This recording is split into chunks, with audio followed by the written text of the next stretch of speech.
Hello. Let me make sure that the shot is right.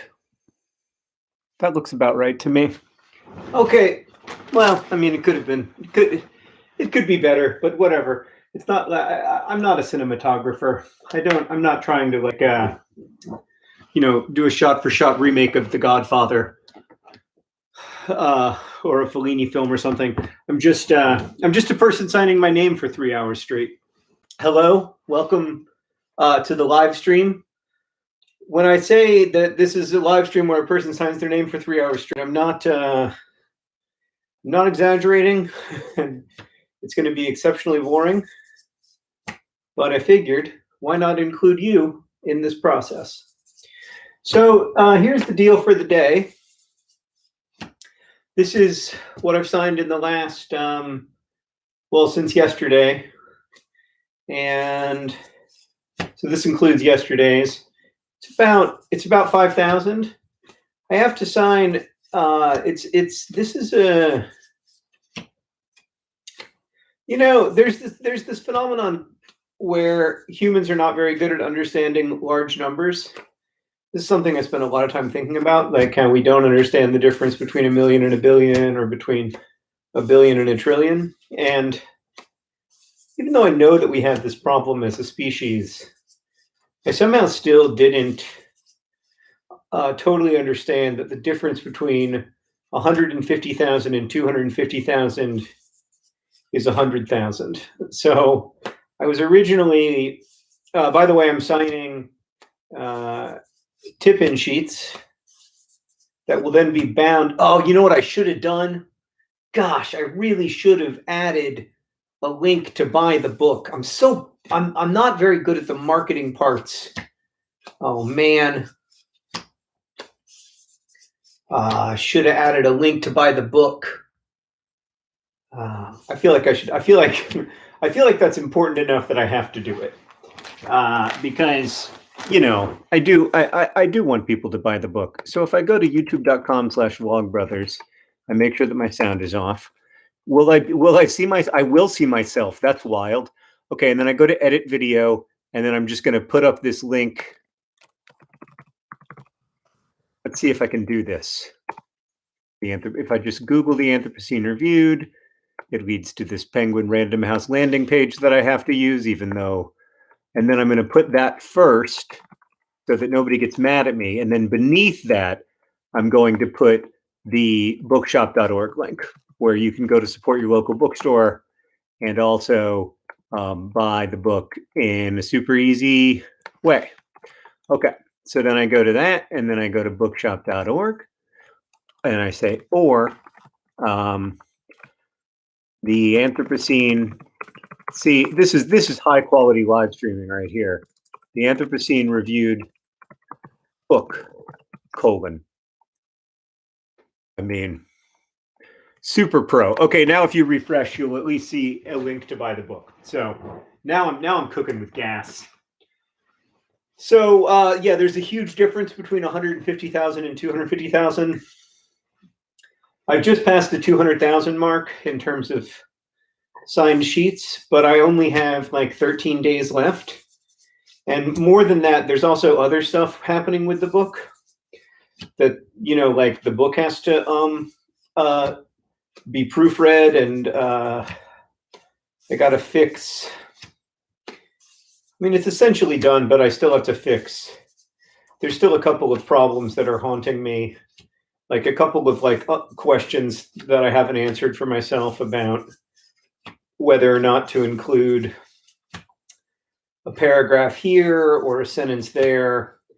So like last night, I couldn't fall asleep because I was thinking about these little moments in the book, these little unanswered questions that I have. And so even though it's like essentially finished, I also know that it's the last time that I'm going to be able to change the book. And that's an inherently fraught time, because once you can't change it anymore, it sort of isn't yours anymore. And that's great in a lot of ways, because I want the book to come out. I want it to belong to other people. I want other people to experience it. But it also means that, you know, it ceases to be what it has been for the last 3 years, which is mine. Like, you know, the Anthropocene Reviewed as a podcast, and then in the last, you know, year and a half, when I started thinking about it as a book, it's been mine to play with and to rework and to figure out whether I want to do X or Y in this moment. And now it's about to not be anymore, which is always it's always a fragile, vulnerable time, I guess. But when combined with having, you know, usually I would be doing that right now, but instead I have to be doing this. So some of it's my fault for not signing more earlier. Some of it's just like a fact of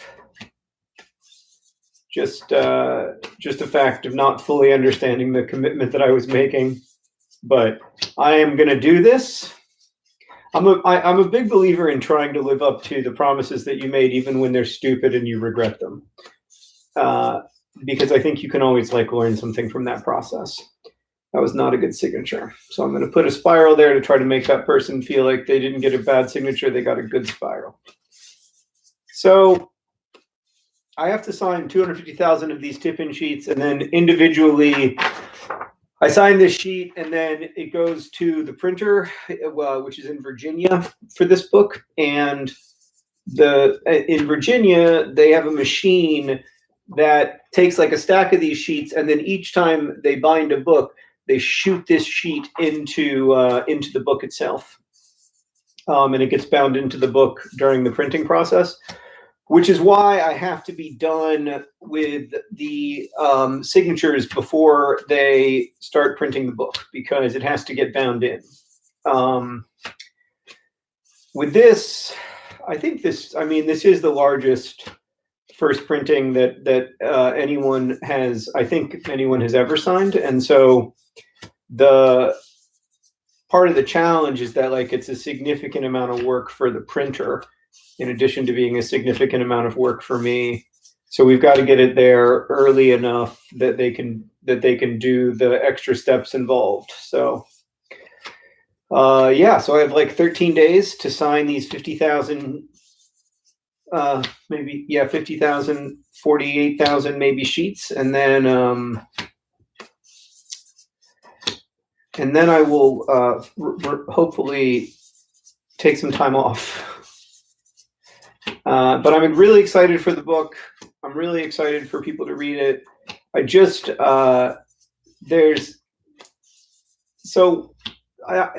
this is the part of the process where we are, like, my editor and publisher, Julie Strauss Gable, and I are making the last big decisions about the book itself, about like the physical object. So like there will be an audiobook and there will be an ebook. But the physical book itself is very important to me. I'm a big like enthusiast of the objects themselves, and so there's also, because this is a different kind of book for me in terms of writing, it also gets to be a different kind of book in terms of the actual bookmaking, which is really fun. So. And we get to insert a lot of Easter eggs because it's a book of reviews, so it's easy to kind of put short little miniature reviews in all different kinds of unexpected places in the book, like the copyright page and everything. So that's fun, and but it also means that we have to make, we're having to make those decisions now. So for instance, the people who do pre-order the US or Canada edition of the Anthropocene Reviewed, like on the end papers, which are the like little sheet of paper that's right on the inside of the book, like as you open the book, there's usually like a colored piece of paper. That's called the end paper because it's at the end, but it should also be called like the before paper because it's also at the very beginning. Anyway, that end paper is going to have a review of autographs on it, which I think is pretty cool. That will like be on the the autograph page will be here, and the end paper with the review of autographs will be here. I think it's going to look really cool. So we're just like finalizing that kind of stuff. Finalizing the design of those end papers, the little band at the top of the book, making decisions about the color of the bookcase. These are things that like I suppose most people don't really notice, but they make me really happy. And I think because I have lived with books for so long and love living with them, it's like one of the most joyful parts of the process for me. So it's just that's been really nice. That's been the highlight of this week for me. But the actual signing, it's just like 12 hours a day, and then I've got to squeeze the rest of the work into the rest of the day. So it's just got to happen. I have made some big new discoveries that I would like to tell you about. I mean, in general, I don't mind. Like in general, I enjoy signing. I think that like when the hours are this long, it gets a little grueling. But I have made a major discovery, which is that I have discovered a Sharpie color that I love, or two Sharpie colors that I love immensely, that I did not previously have regular access to. So I've always loved these two Sharpie colors, or I think the second one didn't come out until maybe like 6 years ago. But I've always loved these Sharpie colors. I just didn't know that there was a way to buy them in bulk. Like it's really easy to buy, like 12 green Sharpies. You can buy them pretty much anywhere that sells office supplies, and they're pretty cheap.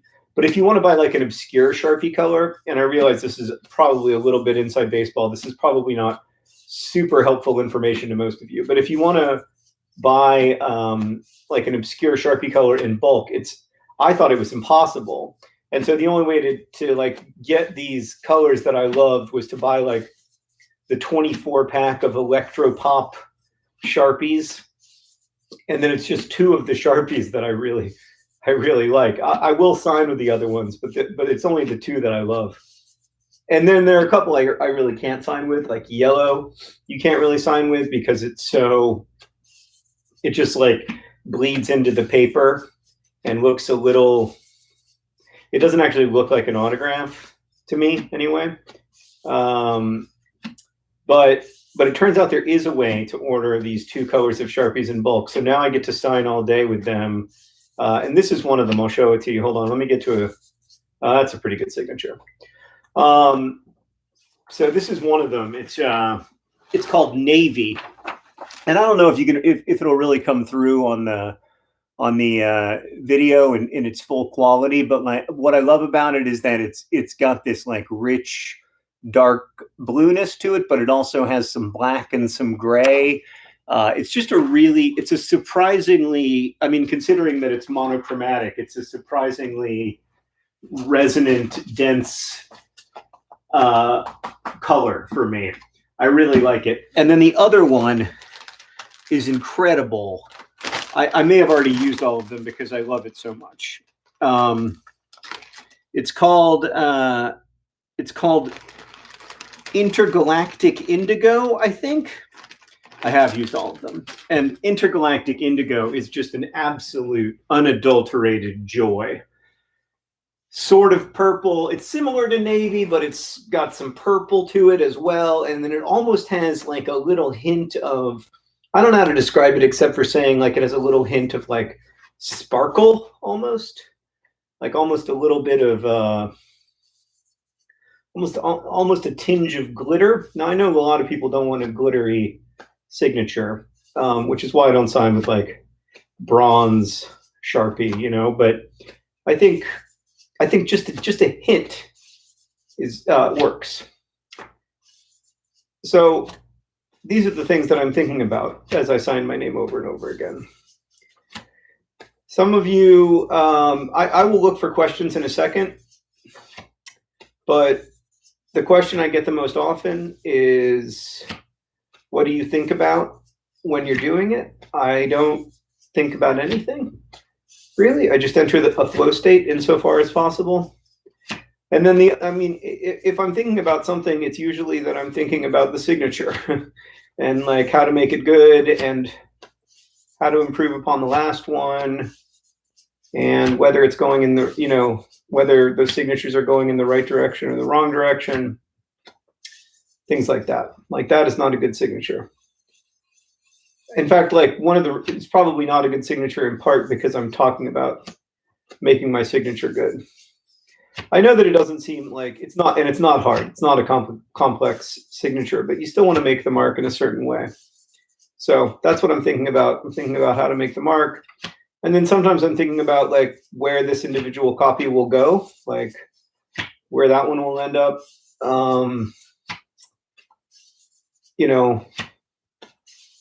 Yeah, where just that, it's strange and kind of lovely to think about the book going to places that I'll never go, or that I've never been.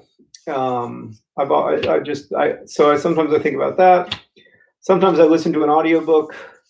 I've been listening. I started this book because there was a chapter in it that I wanted to read for the Anthropocene Reviewed book, for this essay that's about plague and our historical responses to plague.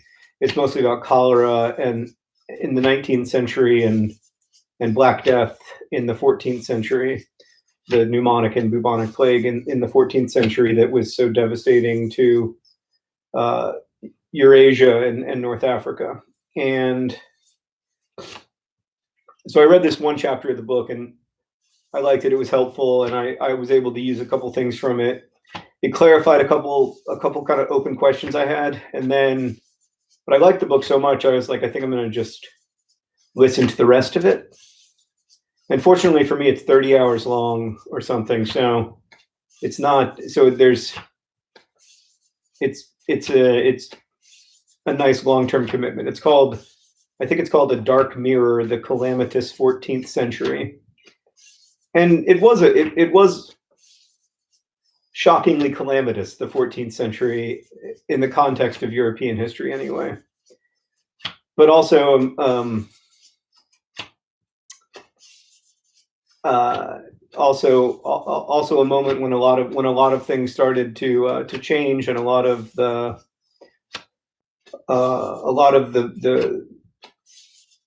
concepts that were really powerful in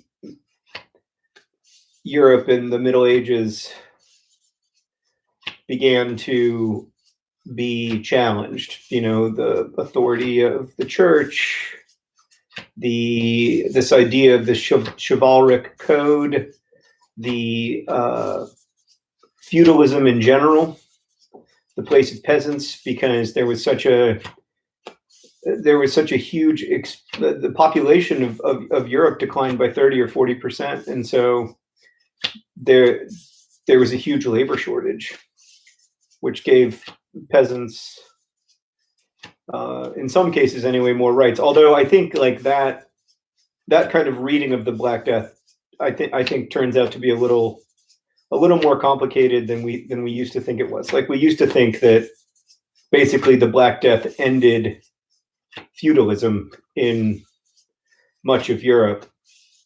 But it seems, at least from this book and others that I've read, that it was a little more complicated than that. I thought that might be a text message, but it's not. It's just my watch thinking that I'm talking to it, which I never am, but I don't know how to shut it up. All right, I'm going to look at your questions, partly because my signing isn't good. Anyway, I'm also tilting my head too much. I tilt my head when I sign. I don't totally know why, but if you do anything for many hours in a row and you have like a wrong alignment, not to sound like a chiropractor, it's bad for you. Okay. All right. I'm going to Control F and I'm going to look for the question mark. Has your signature changed over the years? Will there be a review of autographs in the second edition? No, only in this one. Where do babies come from? Yeah, I'm gonna steer clear of that one. Uh,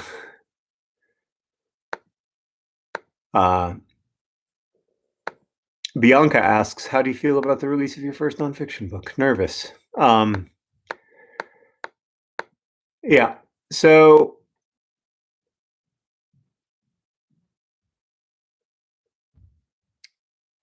movie covers.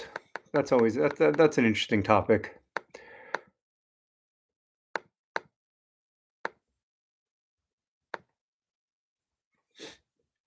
I just have an Apple Watch. Okay, so somebody asked the first idea I ever had for a book, and hi, hello, everybody. Yeah, so my hand does not cramp really. I have a strained ligament in the ligament that goes from here to here, from this bone to this bone, and that hurts a lot of the time. Not all the time. It doesn't hurt like every minute, but it hurts many minutes, and I wish I didn't have it, and I look forward to finishing signing, in part because it will mean that I don't have to that I can rest that. But I can ice it. I had physical therapy about 10 years ago to help me with signing, to help me do it in a way that doesn't hurt my arm or my wrist or my hand, and it was very good. I'm a huge fan of physical therapy. Has my signature changed over the years? It has. So when I first started out, I had this very geometric signature. I don't know how else to describe it. Very hard lines, angular. I don't know what I was trying to do with it. Sometimes I read signatures as a metaphor, which I think is like problematic at best, but I can't help but do it a little bit. And I think back then I wanted to. This is gonna sound like a stretch, but whatever. Over metaphorizing is a big part of what I do in my brain all day. I think that, back then I wanted to be hard to the world. I wanted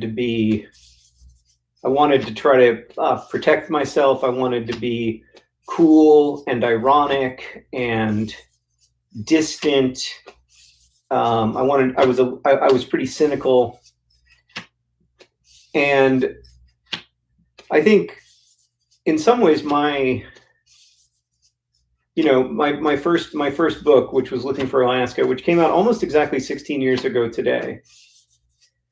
It's a long time ago, but I think in some ways, like, my first book was me, or part of it was, these characters trying to grapple with how to be cool, and then what happens when you can't protect yourself. I mean, there's a lot of things the book is about, but one of the things that it's about is what happens when you can't protect yourself with irony and cynicism from direct feeling. How do you cope with that? And I think that was a question of interest to me at the time. Like, I was thinking back to how I had dealt with that question in high school, and I was thinking, but I think it was still of interest to me, in the same way that, like, some of the other big questions in the book, while I wasn't thinking about them in the context of my current self, really, because I was writing about much younger kids doing, having a different set of concerns than I had as a 24, 25-year-old or whatever I was when I was writing. Although not that different, I mean, it's not, there's a big difference between being 17 and 25, but, like, it's not that big of a difference. But I think in the same way that I was also trying to write about how how through romanticizing someone, you can miss them, you can misimagine them, you can fail to understand their reality. That, like, that romanticization can be a barrier to empathy. And I was writing about that in the context of being a high school student, when I think it's a much harder thing to grapple with, because you, like, just in terms of brain development, don't have a lot of young people, and I was certainly one of them, don't have the same capacity for empathy that they will later have. But it was still a question that was of interest to me when I was 20, 25 or 24, because I was still, I think, confronting that in some ways, or confronting consequences of it, and dealing with the fact that, the nature of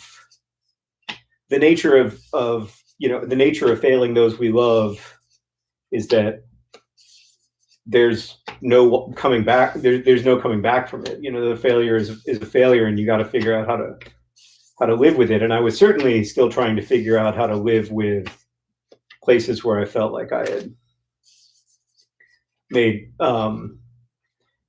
had failures of empathy that had catastrophic consequences for other people. And so all of that, my impulse was always to try to deal with that by being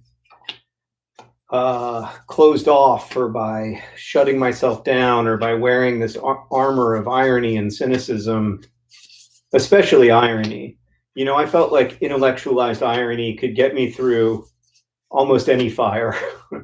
and in some ways, the Anthropocene Reviewed book, I realize I'm still talking about signatures, sort of, but I think my signature has softened.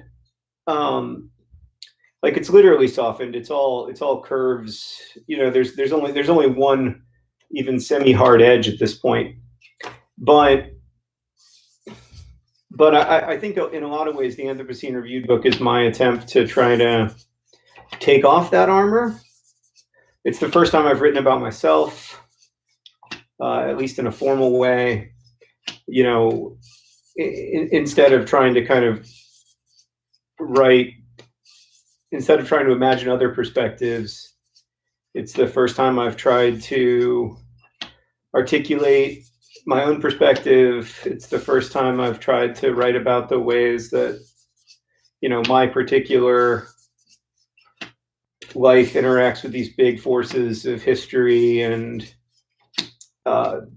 COVID and everything else, that all the water that we're swimming in. And so it is a softening in a way, which is scary. It's intimidating, because it also means that you're opening yourself up to the vulnerability that comes with that. It's funny, even in that sentence, like, I switched from first person to second person. Like, I switched from saying I to saying, like, you're opening yourself up to vulnerability, because I still don't want to open myself up to that vulnerability. I try to pay attention to when I switch perspective like that, because that's often when I'm aware of the vulnerability and trying to, like, distance myself from it, trying to make it yours instead of mine. That was a very long-winded, pretentious answer about whether my autograph has changed. Yes, it has changed. It's also gotten simpler, thank God, because otherwise this would be impossible. I mean, the percentage of the time that goes into making the mark itself is pretty low, but it's high enough that if you increased it by a second times 250,000, or by 3 seconds times 250,000, I'm sure it would be a significant amount of time. So, yeah. The other question was whether I like the book covers when they do the movie covers. Those are called movie tie-in editions. And no, I don't like them. I don't know of any authors who love them. But for me, the answer is fairly straightforward.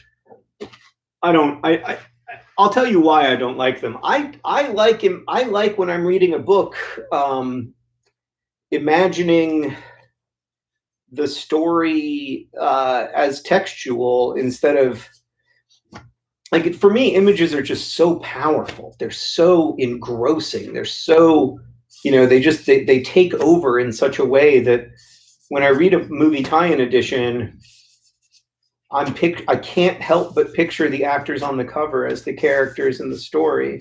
And for me, I lose something in the story when I do that. Like, I know not everybody does, but it loses something for me. And so I don't love them. That said, they're very important to publishers because they sell a ton of books.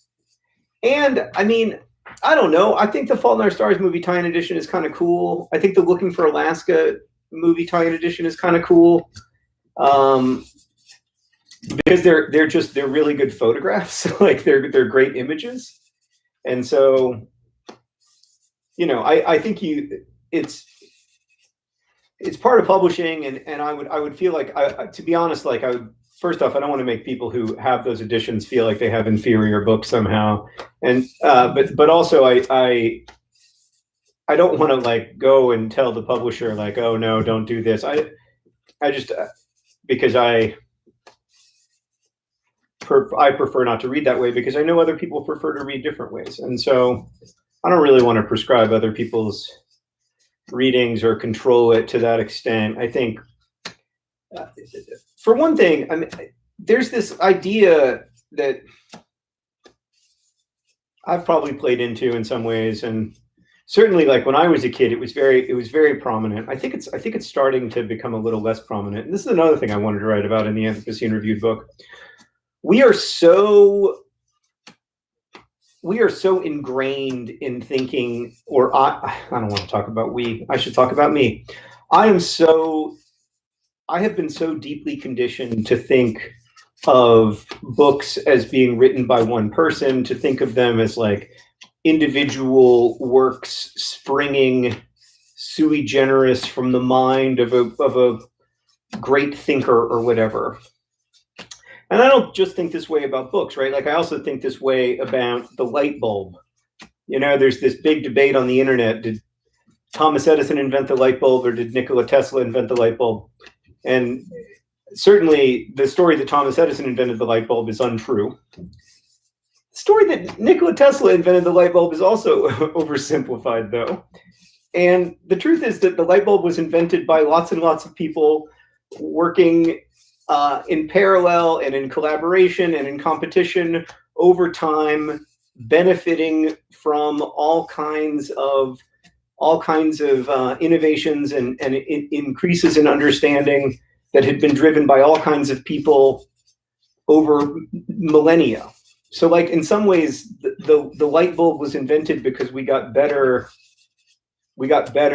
as a species at collaborating and passing on knowledge through generations and across time and space. But like that's not a good story. And this book, like every book, is written by the person it's written by, but it's also contingent on so many other things. The collaboration of lots and lots of people who make the book with you, all the stuff that you've learned over the years, all the conversations that you've had with friends and family, all the books that you've read, all the movies you've seen that taught you how stories are structured. Like it's just it's such a massive collaboration. And then even putting that aside, like, sorry, this is the last page of this box, which is great news. So now I get to start another box. If you hang out for a while, by the way, you're going to see the greatest piece of machinery, in my opinion, the greatest piece of American manufacturing on Earth today, the Electro Jogger from 1962. Oh, I'm not done with that box. But since I'm standing, I'm just gonna open the next box anyway. But anyway, what I was saying is that to me, like even the light bulb, even in the example of the light bulb, like the light bulb is cool. The light bulb is important. I know that I'm cutting towards myself. I know, and I know that lots of people are like, "Oh my God, he's cutting toward himself." But you just got to trust me. I've done this a lot of times. The light bulb is super important, but you know what's actually important? a power grid, like a power grid that provides ongoing power so that light bulbs work. All right, so then you take out this sheet. Oh wait, there's something different about this box. This is exciting. It's just there are all these little pieces of styrofoam that they put in it, and they put way more styrofoam in this one than they did in most of them. This was a heavily styrofoam box. They were really trying to make sure that all of these pieces of paper stayed in exactly their place, which I appreciate because it means no creasing. Okay, so this is the rest of today's signing right here. Okay. So that is the rest of what I have to sign today. I'm going to take this guy. I'm going to bring him over here to the land of reboxing. It's where you like box up all the ones that you've signed, and we'll keep going. So, right, it's the vaccine is great, but what really matters is a system of distribution for the vaccine. I'm writing a new series for the Anthropocene Reviewed, like a new season, I guess, a mini season that'll come out this spring, and I guess it is almost spring, but it'll come out later in the spring. And one of the things that I'm writing about. I don't know if this will end up being in the pod. I don't know if it'll ever end up being anything because I write a lot of things that don't go anywhere. But it's about the smallpox vaccine, and I made a Vlogbrothers video about it a while ago. But the smallpox vaccine is a really interesting example of this because we tell this story that's a great story that the scientist Edward Jenner figured out that milkmaids didn't get cowpox, and then did an experiment where he smeared some cowpox onto a cut he made on the arm of his gardener's son. And that is how the smallpox vaccine was invented. And then smallpox wasn't a problem anymore. It's a great story. It's not true, but it's very narratively compelling. Edward Jenner was really important, was a hugely important person in the history of dealing with smallpox, but he did not discover that milkmaids were immune to smallpox because they got cowpox, a less serious disease. Milkmaids knew this. In fact, like, it was a big attraction to the career. Like, not because at the time smallpox was probably the deadliest disease in the world, and probably the deadliest disease in world history, even deadlier than bubonic plague. And not only that, there were these very well established techniques called variolation techniques. In fact, like, the word variolation applies to all kinds of strategies for giving yourself or giving people minor versions of a disease so they don't get a major version of the disease. But like, the word comes from variola, which is the word for smallpox. And these variolation techniques were really effective at minimizing deaths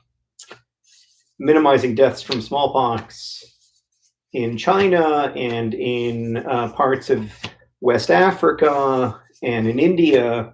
They just weren't well known in Europe, and the variolation techniques in Europe weren't as successful as the ones, especially the ones in China, and then to a lesser extent in West Africa. And it was partly because Jenner was and lots of other people were exposed to these techniques of using some kind of either the less serious form of smallpox or using some form of dried smallpox virus. That was a popular technique in China to get people to have a mild form of the disease. It was partly because Jenner knew about that that vaccination happened. But then, like, we end the story in 1796 with Edward Jenner inventing the smallpox vaccine, because that seems like a really good place to end the story, except that after 1796, 500 million people died of smallpox. In the 20th century, when smallpox vaccination had existed for over 100 years, 300 million people died of smallpox. It's not enough. Like, yes, like, let's tell the story of the vaccine and all the people who worked to make it happen. But the real story is about this massive species-wide collaboration to distribute the vaccine better, more equitably, which eventually led to, like, what I think is like one of the single greatest accomplishments in the history of our species, of the elimination of smallpox. That's the story. And like, that story in some ways, like, didn't even get started until 1950, 150 years after Edward Jenner invented the vaccine, or is said to have invented the vaccine. So when writing the Anthropocene Reviewed book, this is something I've tried to focus on, how, like, we distill these historical narratives sometimes into the stories of great individuals or the stories of significant individuals, but they're almost always really about collaboration, cooperation. They're about building systems, like building better systems to distribute knowledge and other things more efficiently and with less loss. And that, like,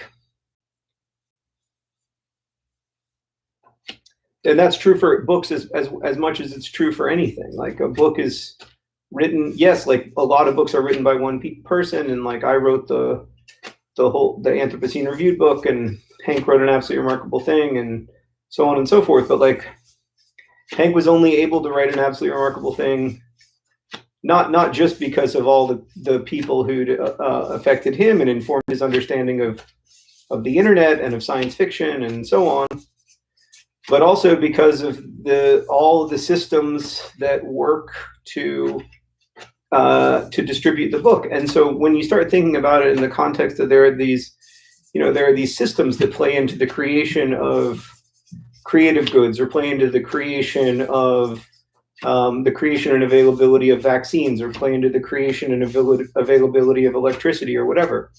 When you start to understand it as these big systems, then you start to think, like, well, who are these systems built to benefit, and who are they built to not benefit, and why are they built that way, and can they be built differently?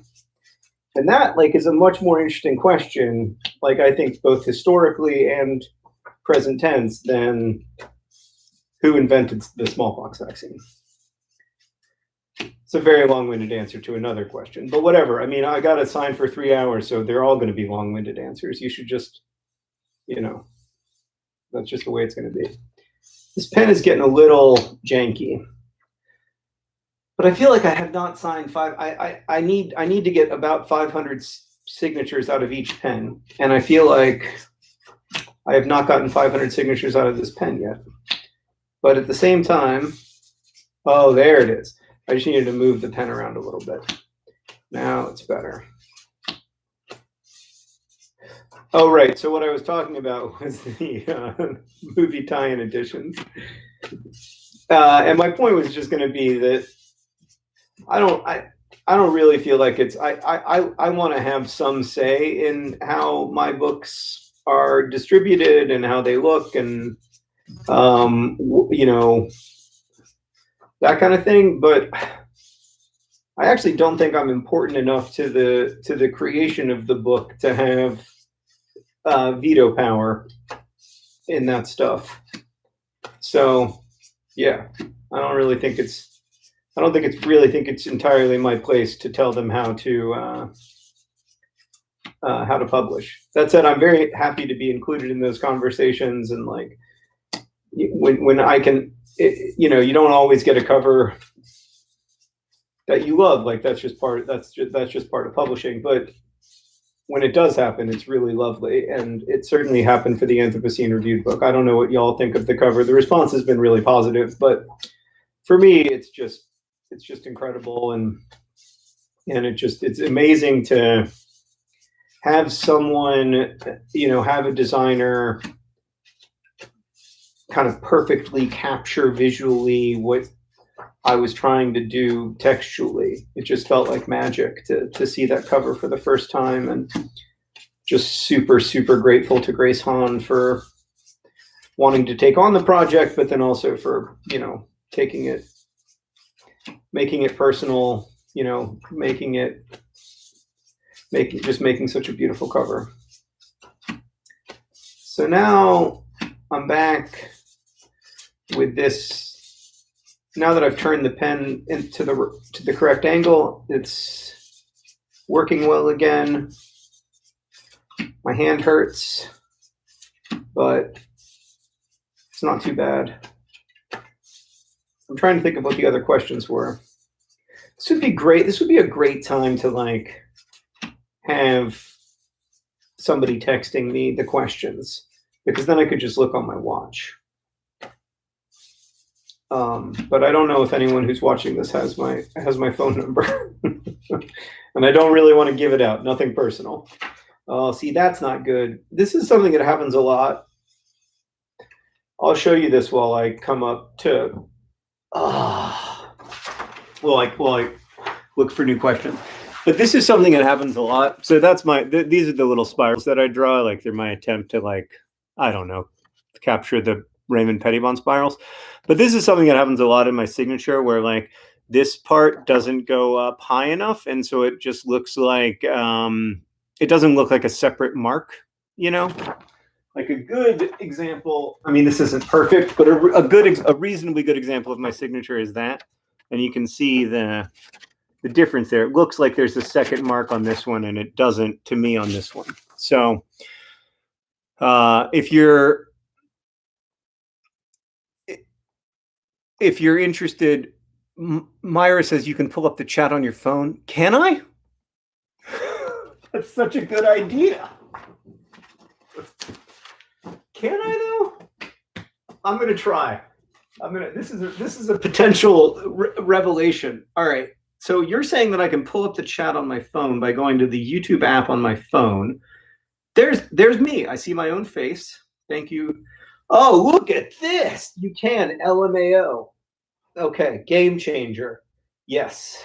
Hello, Sarah says, I keep forgetting I already pre-ordered. Well, thank you. Hello, Sarah. Don't be afraid to get a copy for your friends, though. Coulter asks, what was the first idea you had for a book? That's a good question.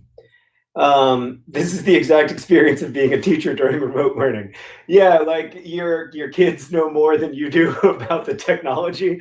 That's how I always feel when I'm trying to help my kids with e-learning, and I'm like, I don't know how Zoom works. They're like, Dad, just let me do it. So the first, I mean, I liked to write stories when I was in high school. Like writing stories was essentially the only thing that I did that was even vaguely academic when I was in high school that wasn't school, other than academic decathlon. And so I liked to write stories when I was a teenager. I often didn't finish them, which I think is pretty common. And, you know, or I would finish something because I didn't know how to resolve it. This pen is dead. Such a disappointment. I feel like I did not get my 500 signatures out of that pen, but it's over. We're moving on to green. Green is the most common Sharpie color of this, for this. And I loved signing in green when I started out 200,000 sheets ago. And now it's just okay. It's no intergalactic indigo. So I had some ideas for books that I wanted to write then that were all pretty like back then, most of my ideas were based on their premise. Like I had an idea. The first story I ever wrote that I finished, I actually wrote primarily in the Hall of Presidents at Disney World when I tell the story in the Anthropocene Reviewed book, but my mom is a community activist and has long been she was a really important community activist in Orlando where I grew up.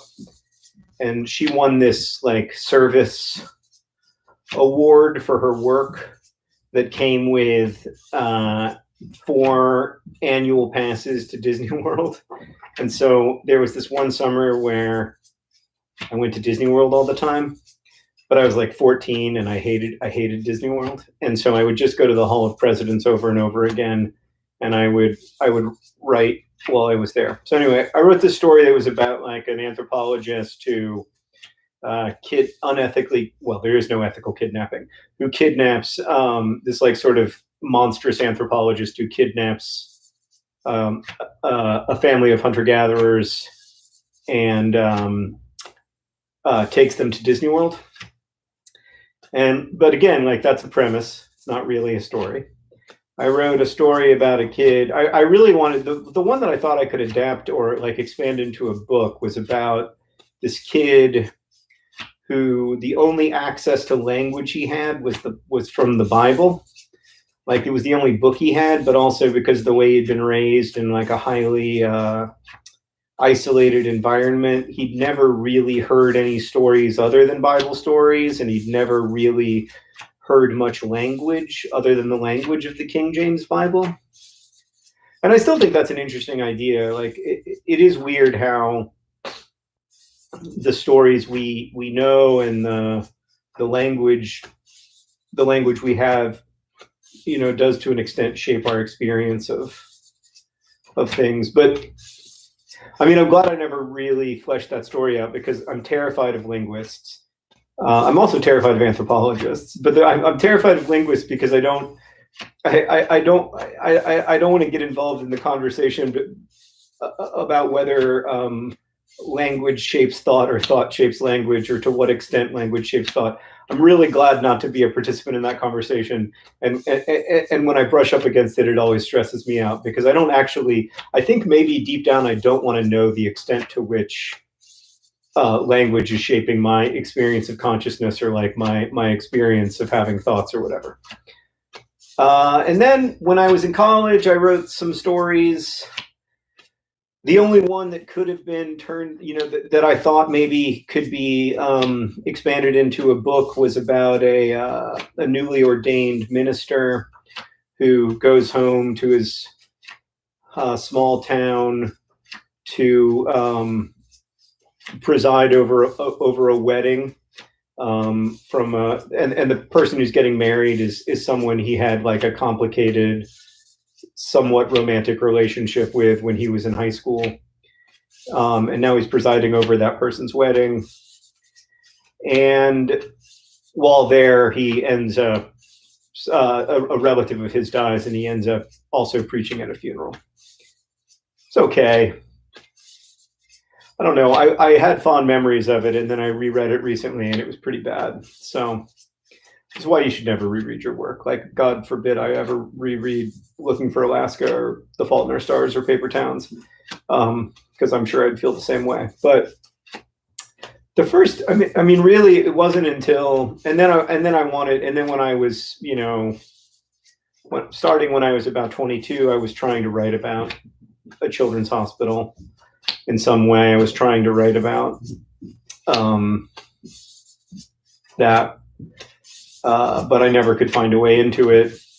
And then I think eventually some of that stuff became The Fault in Our Stars like 10 or 12 years later. And then after that, I mean, I spent like a year and a half trying to write the book about the children's hospital when I was in my early 20s. And after that, I began writing the book that became Looking for Alaska.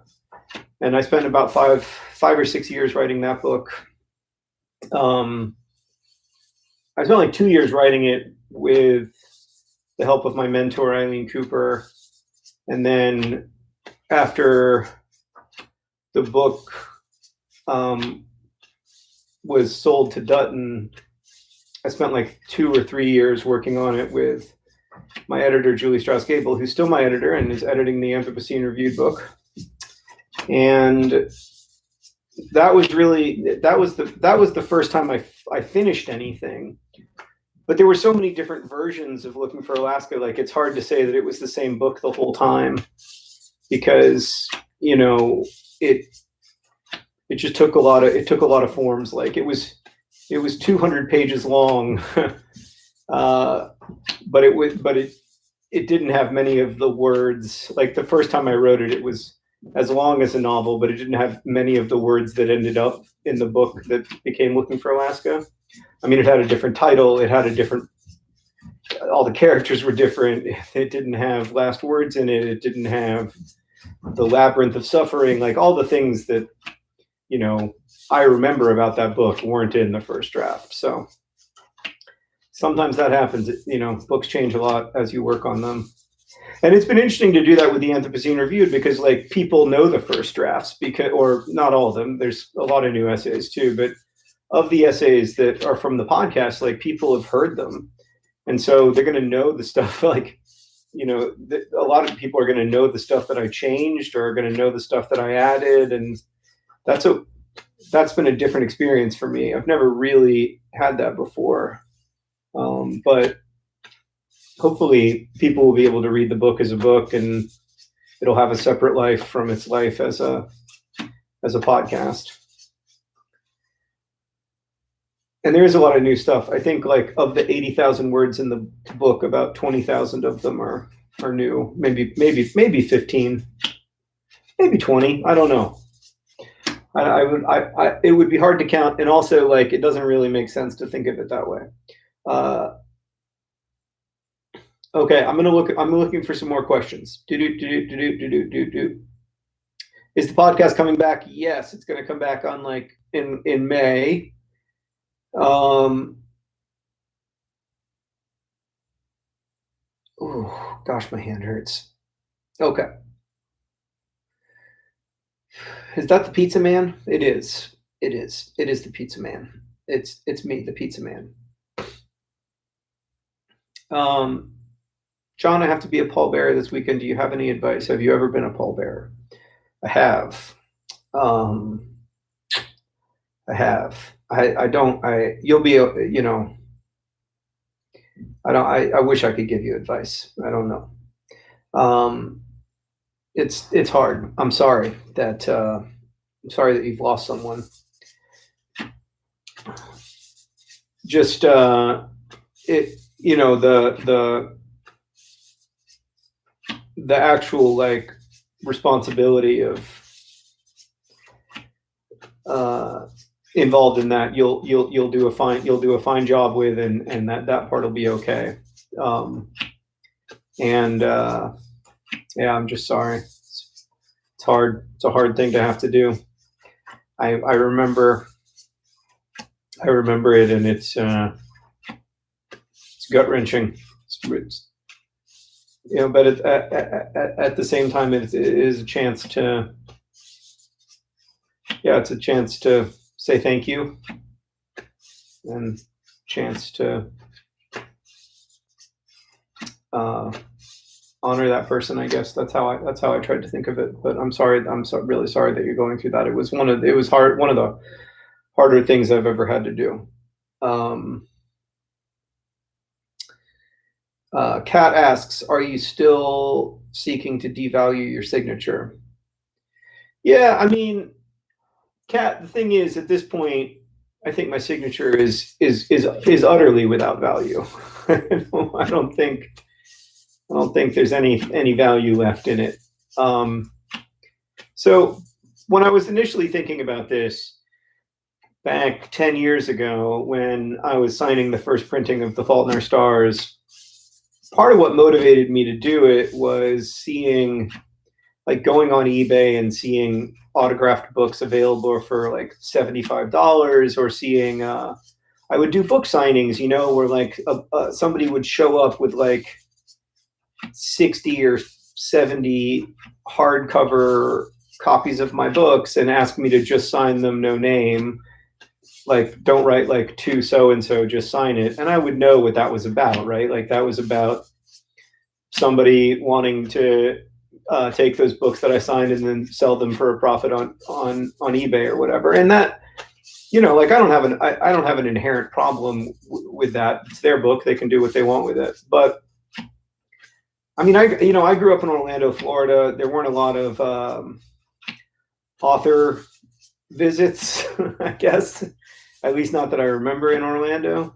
And so like if you live in New York City or something, or you live, it's easy to go to author events. It's easy to get autographed books, or if you live near a big annual book festival or something. But if you don't, it's really hard to. And so I was thinking about that, like that I wanted to kind of devalue the signature to make it so that there wasn't much of a secondary market, I guess, for signed books. And I've certainly succeeded in that. When you have 600,000 signed books floating out there in the world, like the eBay market definitely declines.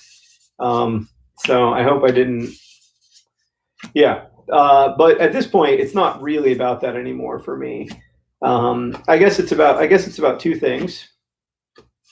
Well, look, at this point, it's about doing what I said I was going to do. Like, I would probably, this isn't necessarily how I would choose to spend 12 hours a day for the next 14 days, but this is, I said I was going to do this. And also I'm very lucky to have this opportunity, and I try to remind myself of that. But it's about two things. One, it's about wanting to sign the book for people who, I want to be able to sign the book for everybody who wants a signed book. And part of the frustration, one of the frustrations of this is that because of the way international shipping works and international copyright law works, you can really, at least so far as I know, you can only buy these books in the US or Canada. Like if you live outside the US or Canada, if you're shipping outside the US or Canada, it's I don't know that you can get a signed copy. At least I don't know how to. But inside the US and Canada anyway, it's possible for me to do this, so I want to do it. That's one thing.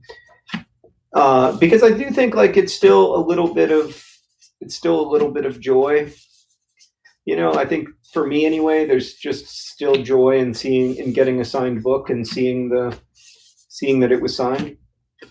And then the other reason is that I benefit from this. Like it's a way to be in a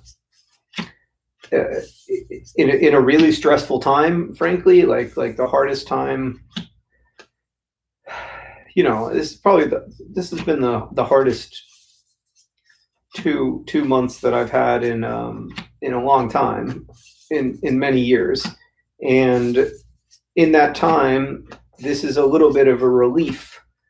Like there's an essay in the book actually about the artwork of Hiroyuki Doi, who obsessively draws circles, and has for the last 40 years. And he talks a lot in interviews about his work. He talks a lot about a feeling of relief, seeking a feeling of relief. And I feel that when I'm doing this. I also feel it when I'm like making circle drawings, or when I'm doing any sort of repetitive task that allows me to enter into a flow state. Like I feel it when I'm playing level 7 on Tetris, where it's hard enough that it requires your attention, but it's not so hard that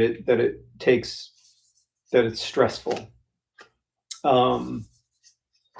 So it's been good to have. Like it's scary.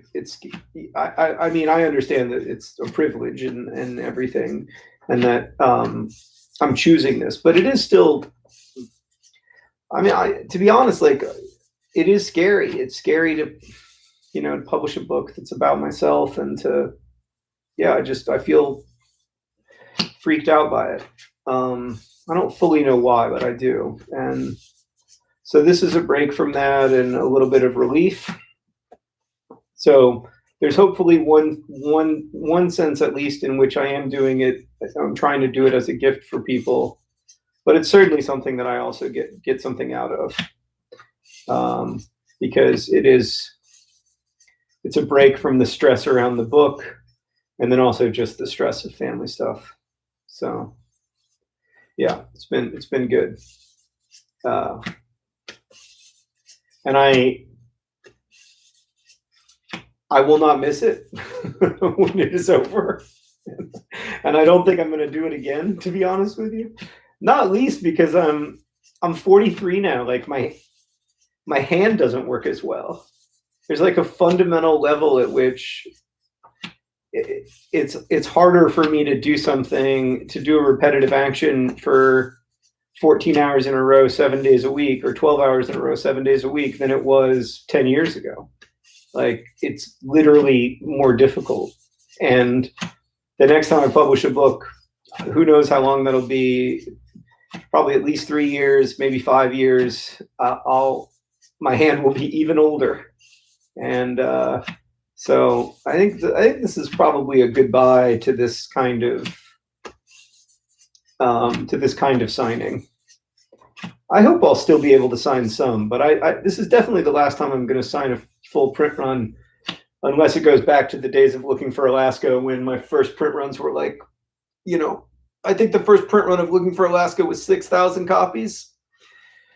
So I could have, I could have signed all of those books in like a one long day, but this is different. So yeah, so the first print run of Looking for Alaska was, I think, 6,000 copies, and it didn't sell. A lot of those copies didn't sell, and then it was pretty similar for An Abundance of Catherines. Remember to guard your privacy by abiding by our community guidelines. Thanks, YouTube. That's kind of you. Somebody likes the idea of just doing thumbprints. Maybe I will. I don't know that would take less time. What's the book that you're signing your books on? It's called Street Sketchbook.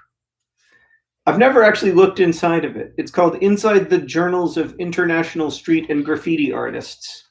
So these are the journals of graffiti artists from all over the world, I guess. It's a cool book now that I'm actually looking on the inside. It's Sarah's book. It's not mine. That's why I haven't read it. But I was signing, I was signing with this book, Arabic Graffiti, which is really good, and which I did read much of. But it got a little too, it's paperback, and it got a little too floppy for me. So now I'm signing with Street Sketchbook.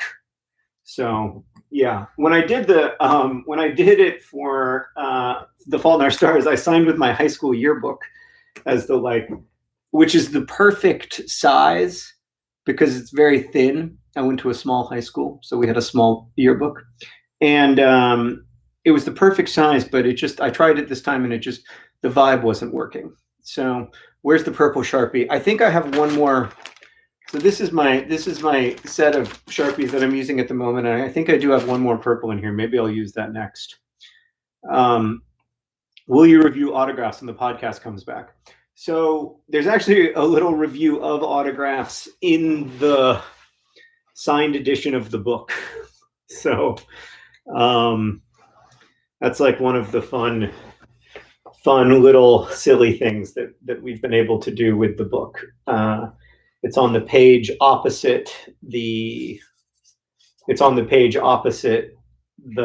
signature. So you can see it there. It's not much of a review. It's mostly just a gag, but I like it. It made me happy. Let me see if I can find another question. Is there a genre that you wish you could write? Oh, David, I wish I could write all the genres. Yeah, I mean, I always want to write I love every there aren't a lot of genres I don't like. I love romance novels. I love mystery novels. Um, I love espionage books, like Jean Le Carré, that kind of thing. I love science fiction, high fantasy. I enjoy what I read. I don't usually seek it out as much. I think the thing that I would love to be able to write is mystery or adventure novels. Like I always try to write books with big plots, like Hank does. Like in some ways, like Hank's books are my ideal books, both as a reader and like the books I dream I could write. Like books where there's, you know, these huge global events that take place, and individual lives get wrapped up in huge stories, and life and death and robots, explosions. I always want to write that kind of stuff, and then I try to, and it's terrible. Like in Turtles All the Way Down, there was this scene. Turtles All the Way Down is about this kid with severe OCD and her best friend.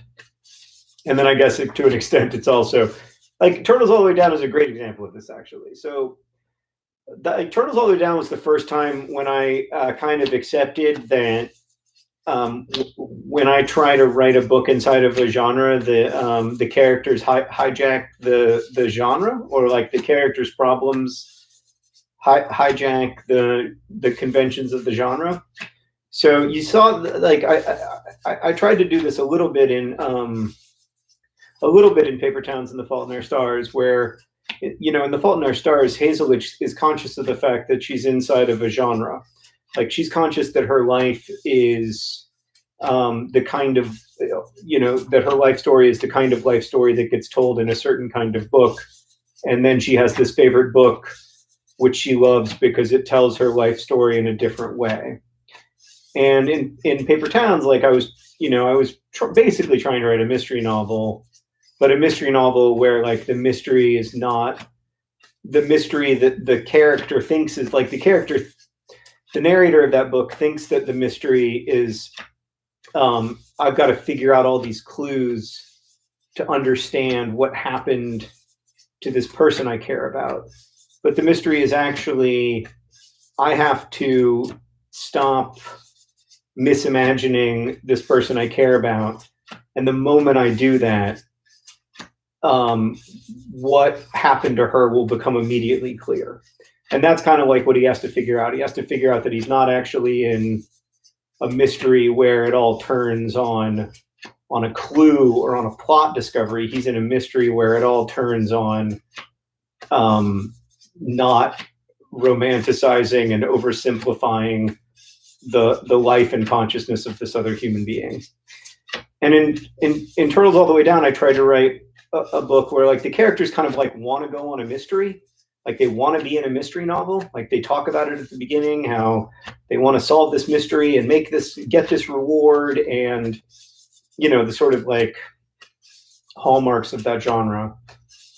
But then what really keeps Aza from being able to, or what really keeps the story from being able to be a mystery novel, is that Aza isn't well enough to be a character in a mystery novel. Like she isn't well enough to figure out the mystery, because there's this greater, more, you know, far more demanding mystery that's happening within her. That's like the mystery of why she can't choose her thoughts.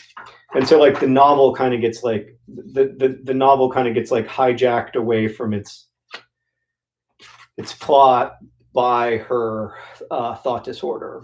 And all of those frankly are like ways of trying to understand, like they're all for me like ways of trying to understand why I can't write a proper adventure novel. Like they're all different. To me, those all three of those examples are different ways of me trying to deal with the fact that I can't write the book I want to write, which is like you know,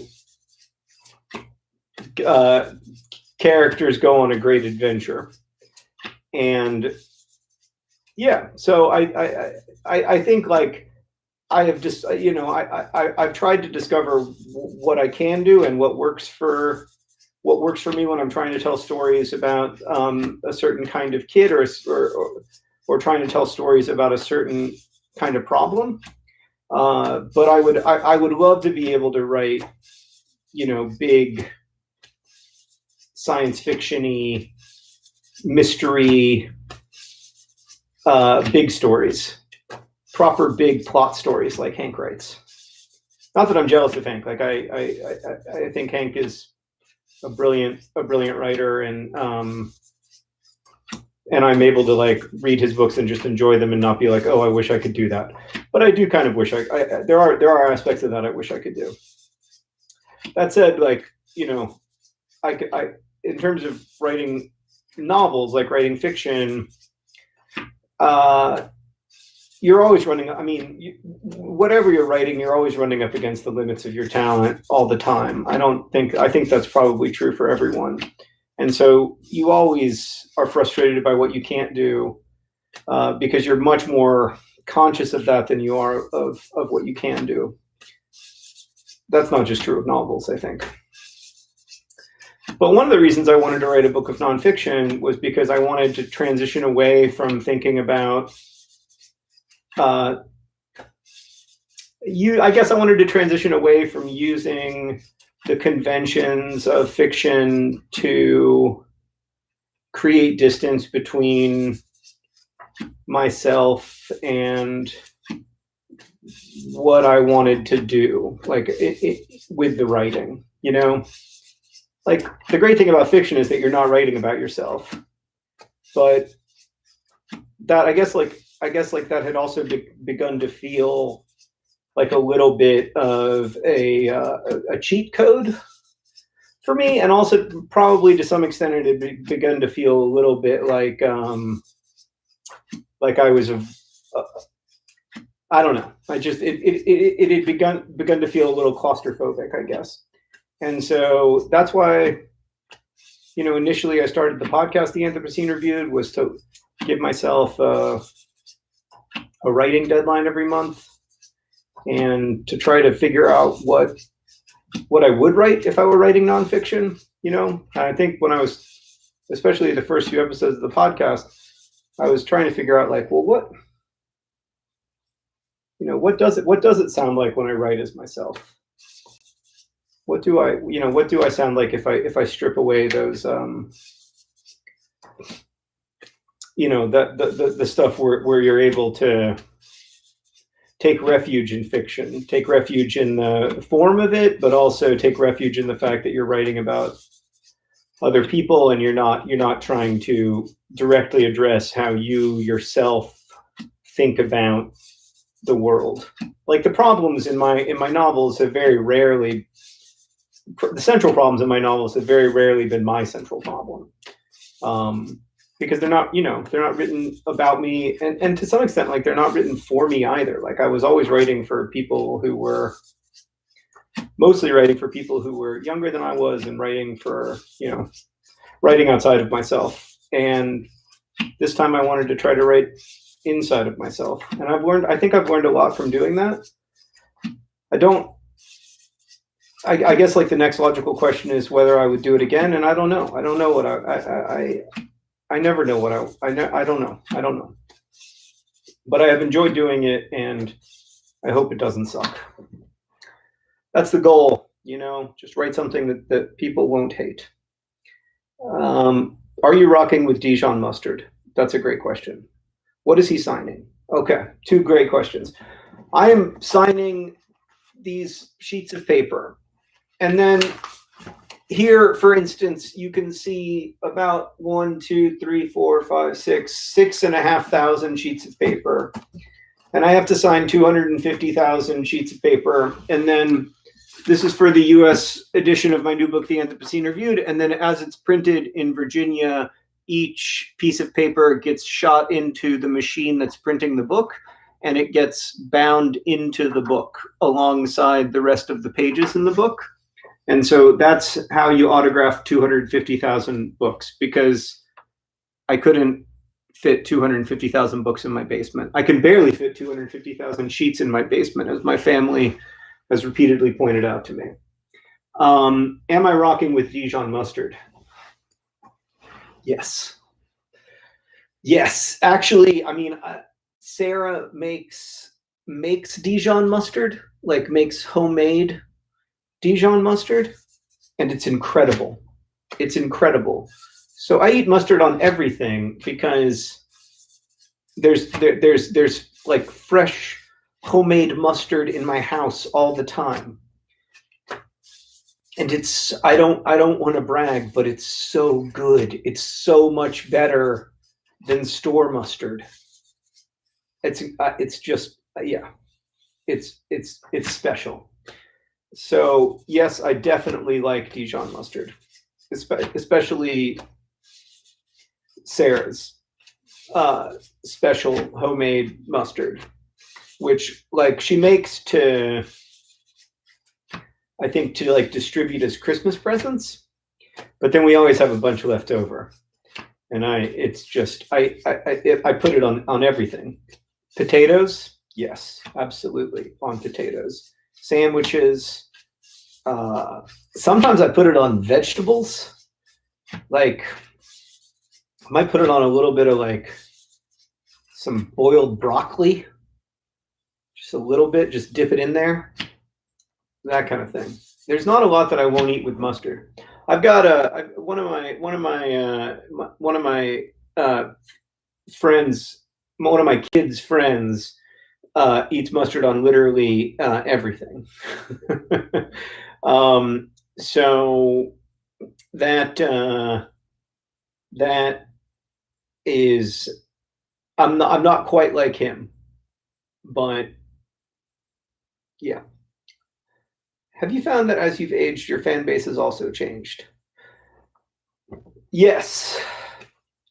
Yeah, I mean, well, there's two ways of thinking about, I mean, in terms of our audience, like our audience for, there's a lot of different audiences, right? Because there's like the Crash Course audience, which is about the same age as it was 5 years ago, and then there's the Vlogbrothers audience is definitely older on average, though. You know, in 2010 or 2011, I think our average viewer was a teenager, and now our average viewer, sort of the median viewer, is probably like 23, 22. So there's a lot of teenagers. There's definitely a lot of younger people, but there's also a lot of people who are in their 20s and 30s, and also a lot of people in their 40s and 50s. And the demographics of people who read my books are different from people who watch Vlogbrothers or who watch Crash Course. But I do think it's changed. Certainly, like The Fault in Our Stars was the first book I wrote that had a big adult audience. Most people who read The Fault in Our Stars are adults, and I think that was probably also the case for Turtles All the Way Down.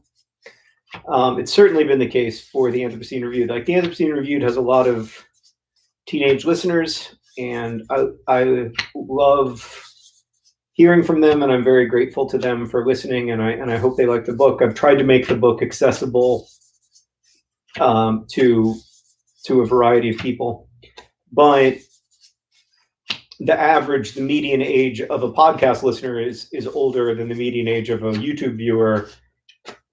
And so I think the median age of the Anthropocene Reviewed listener is probably like late 20s. So I don't know what the audience for the book will be.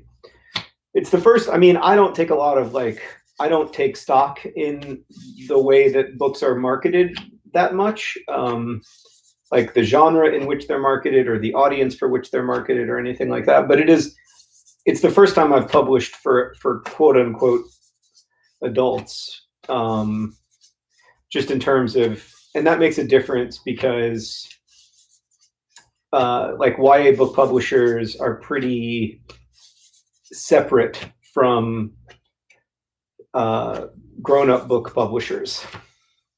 Like it's a separate sales team, it's a separate marketing team, it's a separate, you're in a separate section of the bookstore and all that stuff.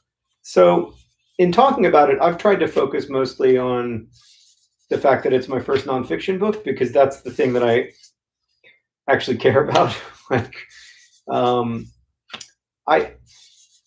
I am less interested in the idea that it's like a book for grown-ups, because hopefully it's also a book for teenagers. I want it to be, I want it to be a book for people who want to read a book of extremely in-depth Yelp reviews. And hopefully that includes young people as well as older people. But yeah, it's an important distinction in the world of publishing.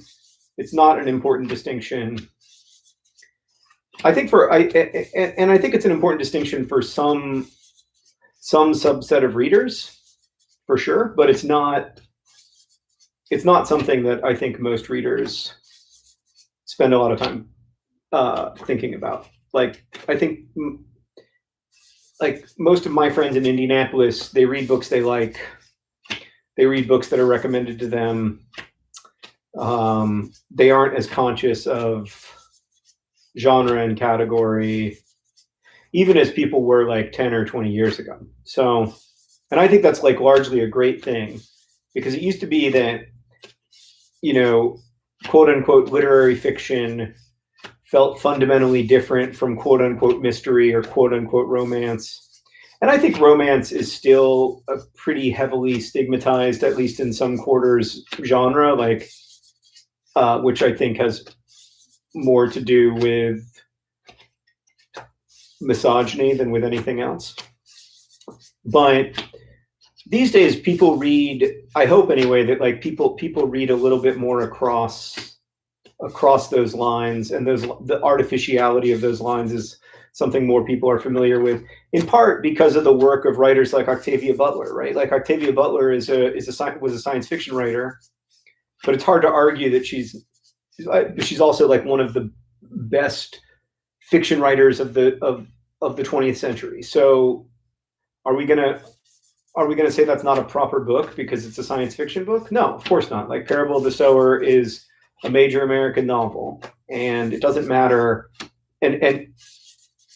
And I think there's a little more openness to that than there was 20 years ago, as evidenced by the fact that, like 20 years ago, Octavia Butler was not seen as a major American writer, at least not in the like I didn't read her books in college or in high school English classes. And so at least where I was studying, we weren't reading Kindred or Parable of the Sower, and we weren't reading, we weren't reading a lot of books that we now think are great. This pen is about to run out. Is it just that talking makes signing go faster, or is there something genuinely wrong with the pens? I'm going to look into the graveyard of dead pens that goes, and I'm going to look to see how many. Are these all green? Oh, okay. Yeah, that's why. It's because I signed 650, 700 copies in green. I'm going to go, I guess I'm going to try this weird purple color that I don't like very much, and I'll just see how much I get out of it. It's this like bright purple. I don't love it. I'll show it to you. It's not great. But I am gonna transition fairly soon into the Electro Jogger, which is, it's just hideous. It looks like I can't do it. I don't think I can sign with this. I just don't like it. I don't like it.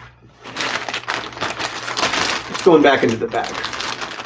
Let's just go navy for the last set here. Where are the sheets? Oh, there they are. There's a lot of them. Okay.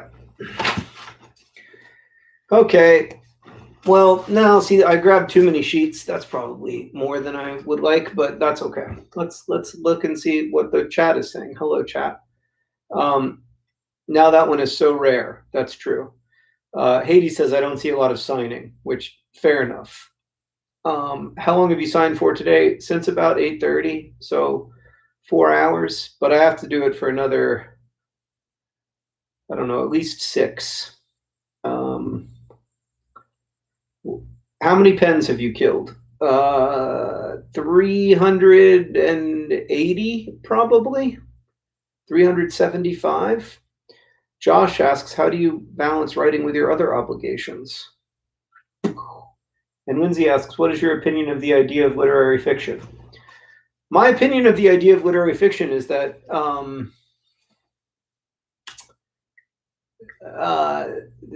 there are a lot of ways for a book to be good, and we need to make room for all of those ways. That's basically my opinion. I've always liked writing and reading broadly. Like, I like so-called literary fiction. A lot of my favorite books are classified as literary fiction. But then, you know, let's not throw out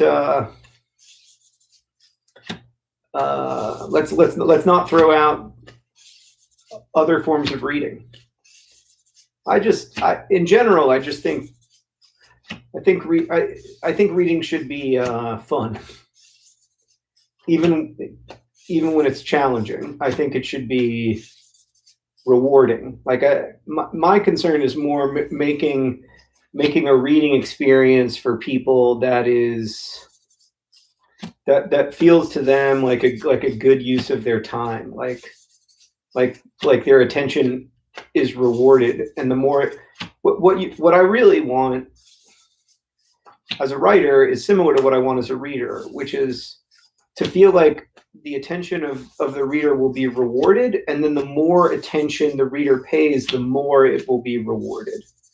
And that second part, I think, is where a lot of the challenge comes in writing, is that you want to, is in making a book or creating something that does stand up to critical reading, that does stand up to repeated readings, that does offer the reader something in exchange if they want to give it extra attention. But I don't think that quality of writing is limited to literary fiction in any way.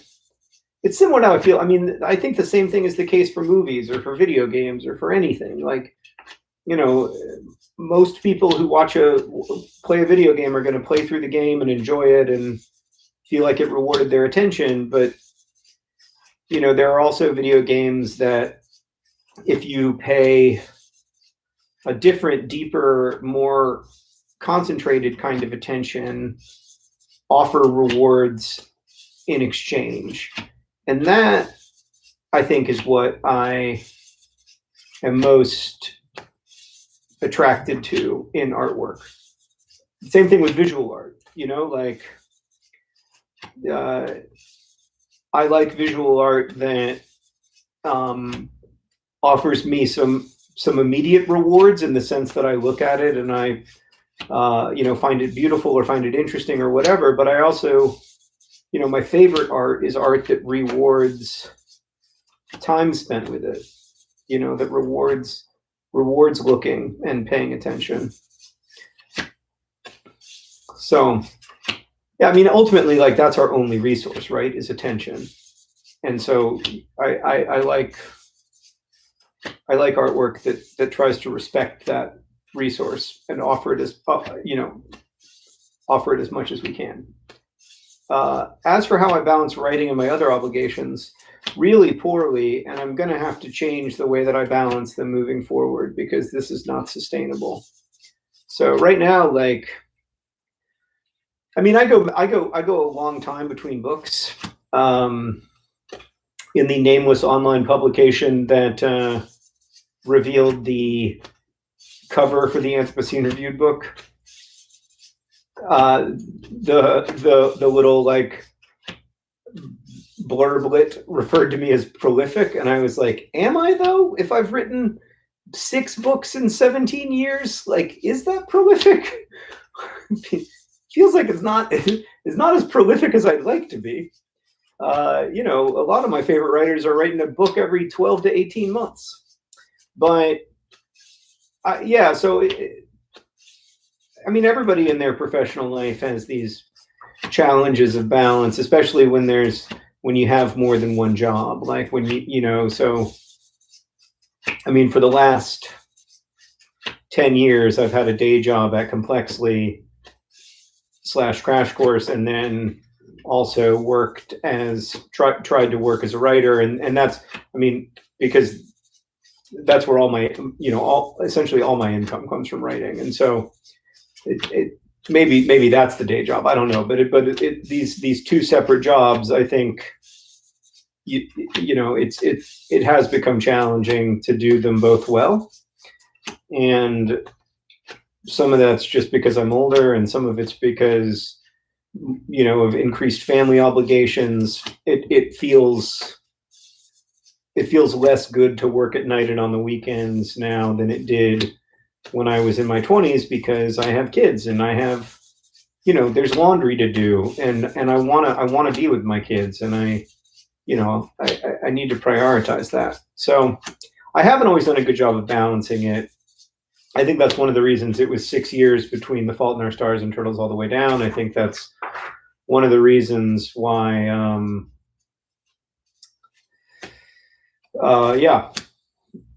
I think that's one of the reasons why, like, why I've burnt out a little in the last few months. But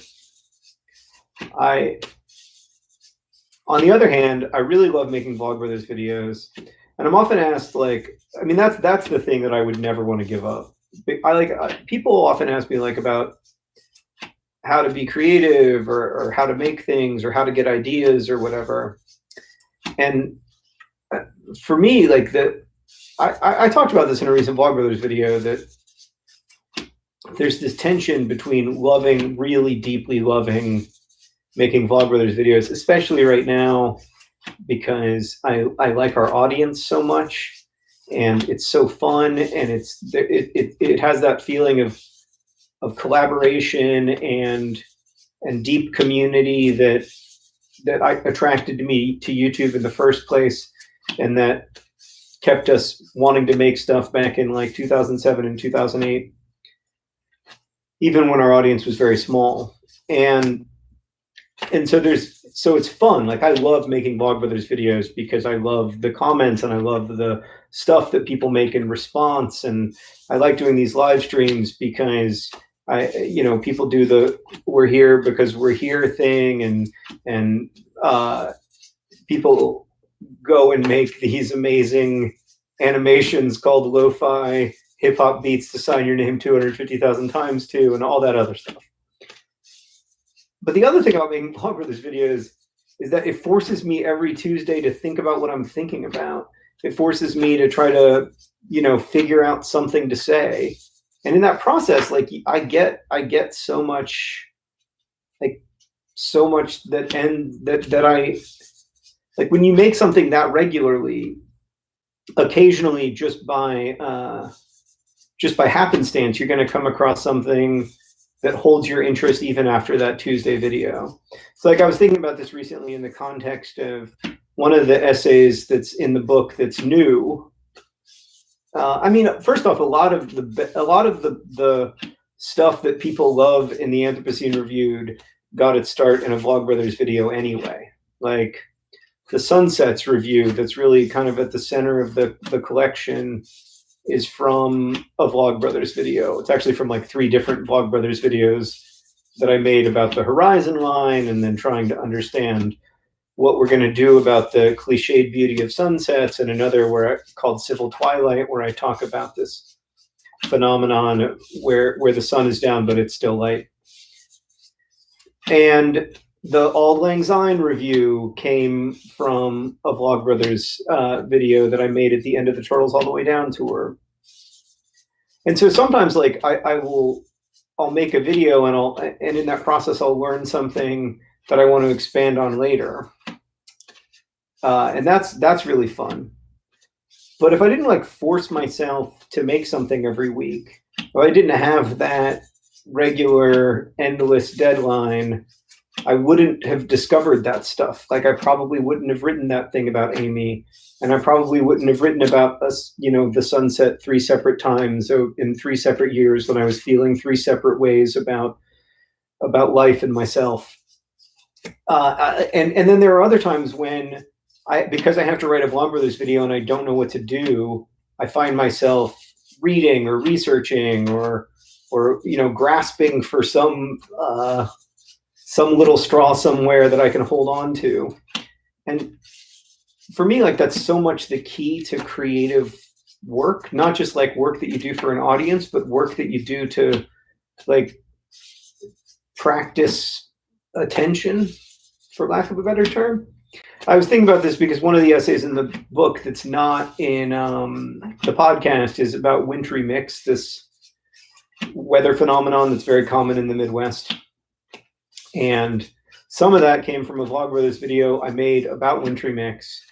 Some of it came from a Vlogbrothers video I made a long time ago about snowflakes, and this guy Wilson Bentley, who photographed snowflakes and was sort of the first person to make really beautiful, detailed photographs of the strange, lovely symmetry of snowflakes.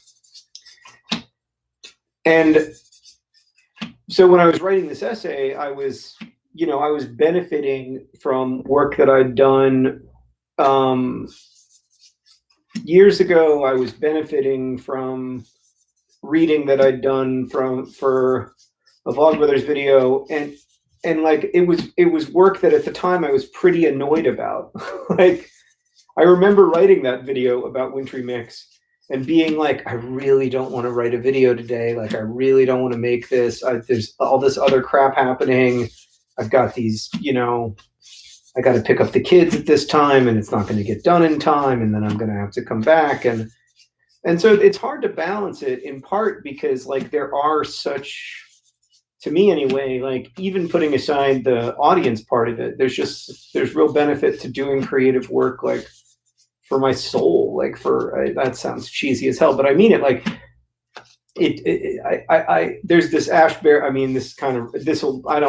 I shouldn't say that because it ruins the end of the Anthropocene Reviewed book, but like that's what I think we mean when we talk about, or it's one of the things we mean when we talk about the soul.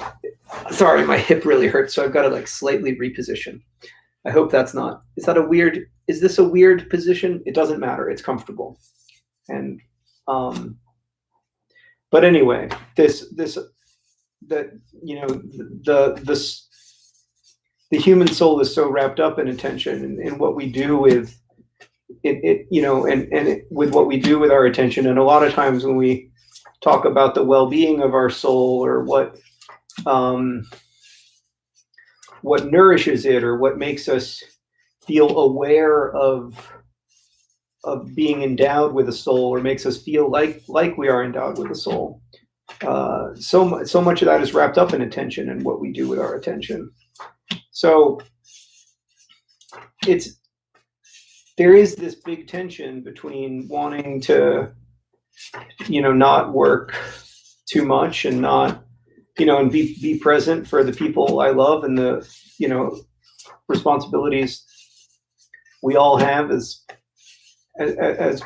people connected to other people, with wanting to be able to do that regular work. So the long and short of it is that I've got to prioritize what's really important in terms of the work I want to do, and what I can leave behind, which is also partly like examining what am I good at, where do I actually add value to the systems and groups that I'm part of, and the communities that I'm part of, and where do I not really add value and other people could add more value than I'm adding, and I'm just kind of hogging space. So that's some of what I've been thinking about on that front. Okay, it's time to electro jog. It is happening. This is it. This is the moment. This is what it's all been about. I mean, I don't want to overplay how wonderful electro jogging is, but you are about to have what is, at least for me, one of the great experiences of being a person, which is seeing electro jog work in all of its majesty. Okay, so here are all the sheets. Okay, so this is what I still, actually, that's not that much that I still have to sign today. This and this, I don't know, you can't actually see it that much. It's like 2,000 sheets.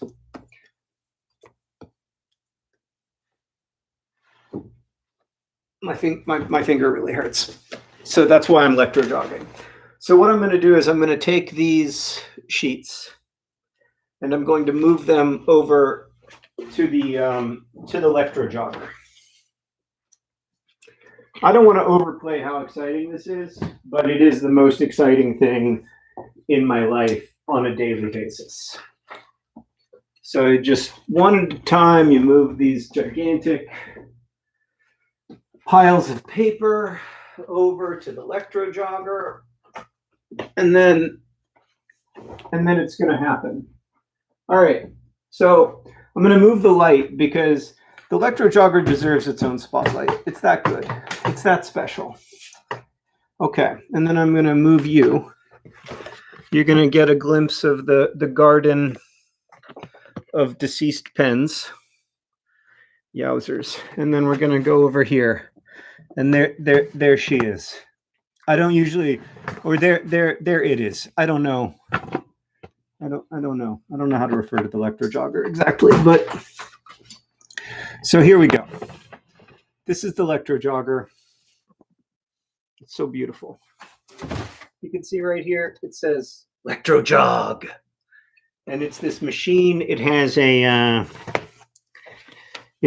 a wooden casing and then a steel outside, and it's got some give in it, and that's how it electro jogs. So you'll see what I mean shortly. So what we're going to do is we're going to take, first off, we have to plug the electro jogger in. That is an essential part of its function. Thank you to everybody who made the electrical grid so that I could do that. Okay. So you take these pieces of paper. Do you see this? Look how bad that is. It's all wrong. They're not lined up. So they put a little piece of blue ink along the bottom so I know which side is the bottom. And so the printer knows which side is the bottom so they don't bind the signatures in upside down. So I look through, make sure that all the signatures are right side up. They are. And then into the electro jogger. And then watch this. In just seconds. In seconds. It's perfect. I mean, you could almost bind that into a book. It doesn't even need anything. And you put that into the box. Kind of got to shake it around because the box is really tight. They've actually decreased the size of the boxes since the last time I did this. And you just do this over and over again, and it never gets old.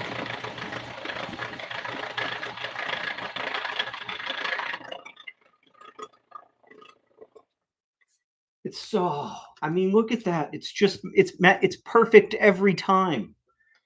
And so the magic of the electro jogger is that it never gets old. Like usually when you do something repetitively, it gets tiring. But every single time I see this mess of disorganized papers through the magic of electro jogging,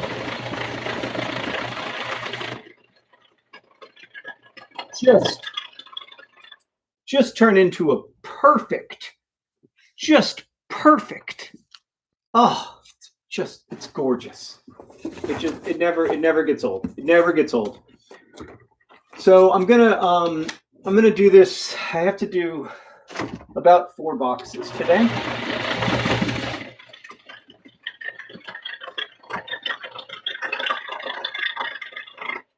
There we go.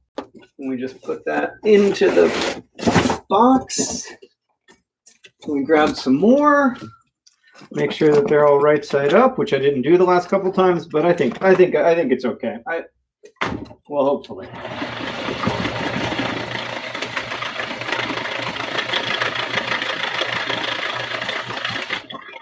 and jogged. That's what I say to myself each time. I'm not sure that that's actually the technical terms. I don't know anyone else who has electro jogger, so I've never been able to talk to anybody about the electro jog, like what it, where it comes from, what it means. Everything I know about the electro jog is printed right here on the side of the paper jogger. Electro jog, paper jogger. To change jogging action, see the instruction plate inside cabinet. But then when I look inside the cabinet, I don't see an instruction plate. So whatever, that's all I got. Everything I know about the electro jogger is in its function, which is kind of beautiful in a way.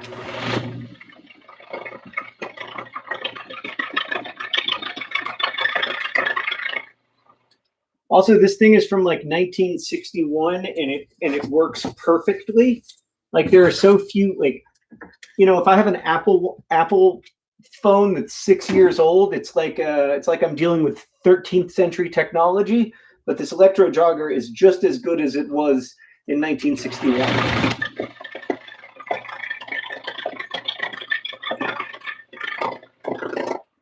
You can get these things on eBay if you're in the market for electro jogger.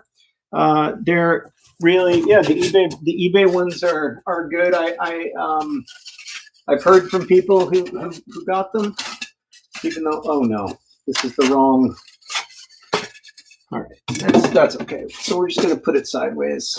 So this box is done, and then when the box is done, it goes into the box fort, which I'll show you another time, not today. You're not. The box fort isn't fully ready yet. I want to wait until it looks as I've been imagining it. And then you just grab the next box, grab some more sheets, electro jog time.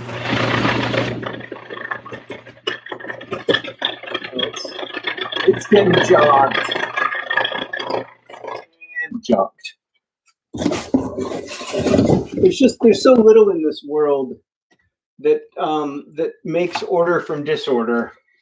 But the electro jogger,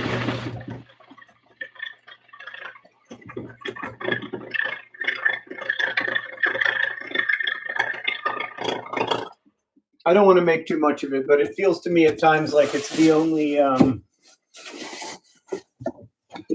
force in this universe that's working against entropy.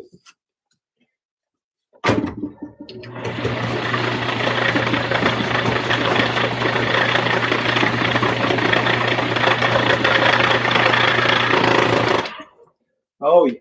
Okay. So I'm going to finish this big stack here, and then,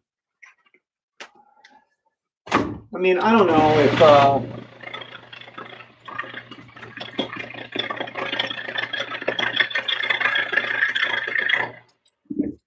I don't know if you guys like the electro jogger as much as I do. Sometimes I think like maybe the electro jogger isn't as cool as I think it is, but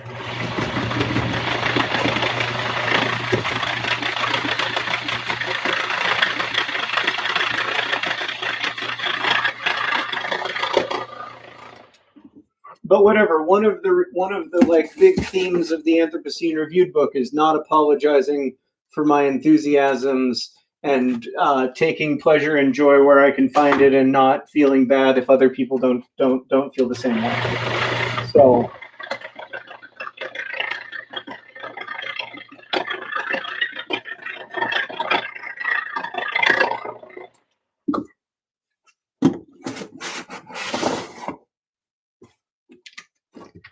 okay.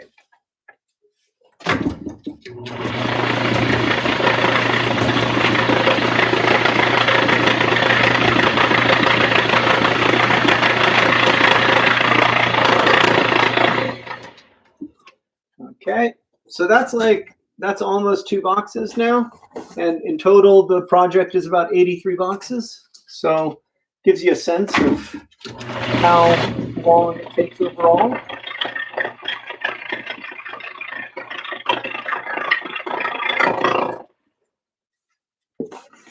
Okay, let's see how close it is to full. Actually a little too high on that side, so I'll move a couple of them over here. And then how's that? That's good. I can probably put a little piece of styrofoam in there just to make sure it's well protected. Yeah, that's great. Off to the box board. They're like, I don't know, maybe 40 pounds? 45 pounds, I would guess, is for weight. Oh, yeah, they're not heavy, but you know, I've you got to get in shape. I got to get in shape. I got to get in lector jogging, box filling shape anyway, because I got a lot of lector jogging left to do before this project is over.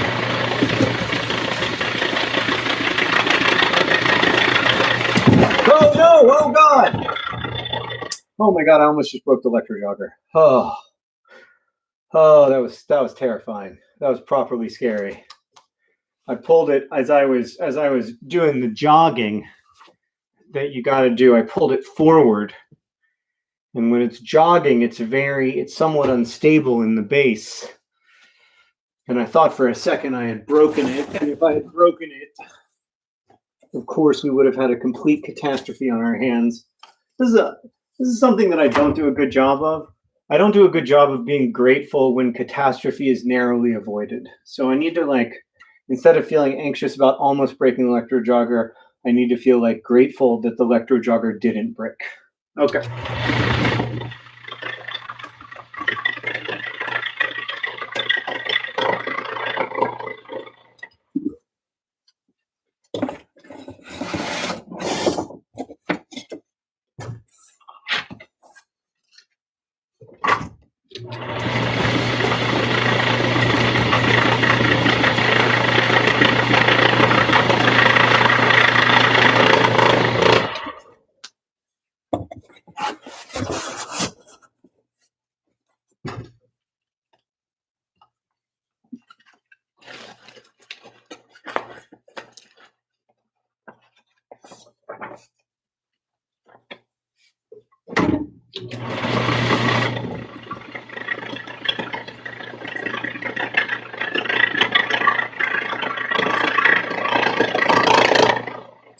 I mean, look, it never stops being perfect. How can something that was so imperfect become so perfect within a few seconds? That's the magic of the lectro jogger. Okay, 2 more, maybe 3 more lectro jogs to go here.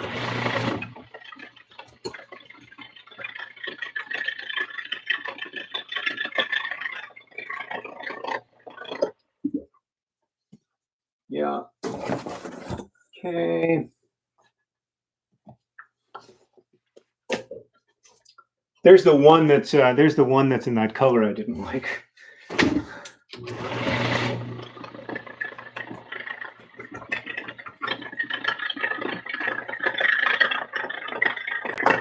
Okay.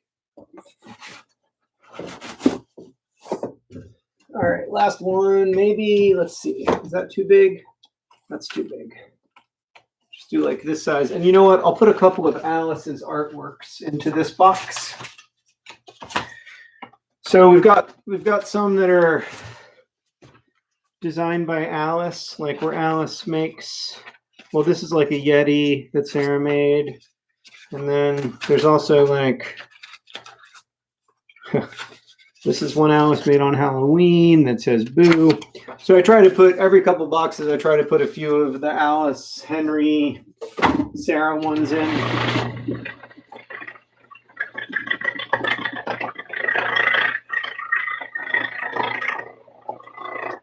It's always just fun to see where those end up. You never know. And so that's fun. And this will be the end.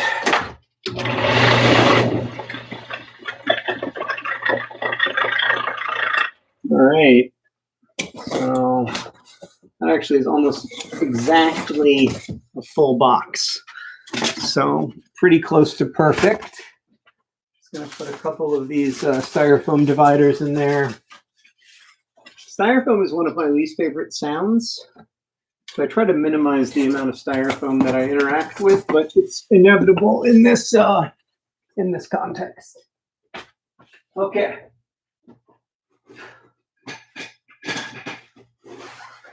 All right. Well, thank you for hanging out with me while I signed my name over and over again. I'm now going to go back to signing my name over and over again, but in a non-live streamed capacity. I hope you like the Anthropocene Reviewed book, if you're able to order it. And if you're not, that's okay too. No worries. But thanks for being here, and don't forget to be awesome.